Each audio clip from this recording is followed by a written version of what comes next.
అందరికీ నమస్కారం. నిత్య జీవితంలో భగవద్గీతకు స్వాగతం.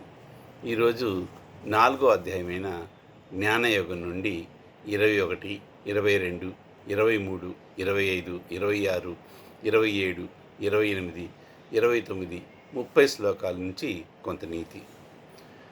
భక్తిభావంలో ఉన్నవారు తమ కర్మలకు మంచి లేదా చెడు ఫలితాలను ఆశించరు. వారి మనస్సు, బుద్ధి పూర్తి నియంత్రణలో ఉంటాయి.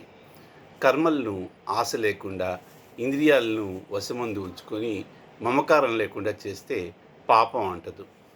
భక్తిభావంలో ఉన్నవారు దొరికిన దాంతో సంతృప్తి చెందాలి. సుఖం, దుఃఖం, వేడి, చలి, జయం, అపజయం దేన్నైనా ఒకటేగా చూడాలి. అసూయ లేకుండా ఉండాలి. ఫలితాల మీద ఆసక్తి లేకుండా ఉండాలి. రాగద్వేషాలు, కామక్రోధాలు లేకుండా చూసుకోవాలి.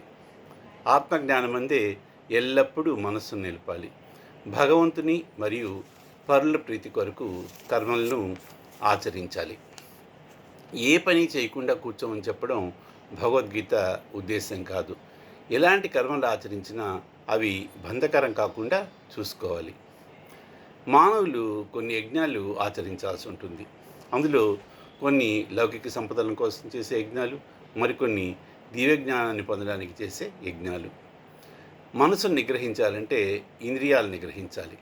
వ్రతాలు, నియమాల ద్వారా ఇంద్రియాలను స్వాధీనంలో ఉంచుకోవాలి. మనసును నిగ్రహించాలంటే ఇంద్రియాలను నిరోధించడం, ప్రాణాయామం మొదలగునవి అవసరం.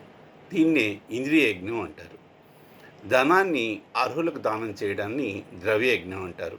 శ్వాసక్రియను నియంత్రించే పద్ధతిని ప్రాణాయామం అంటారు. మనస్సు చపలత్వాన్ని అణచడానికి అనుభవజ్ఞుల ద్వారా నేర్చుకొని ఈ ప్రాణాయామం చేయటం కూడా ఒక యజ్ఞమే.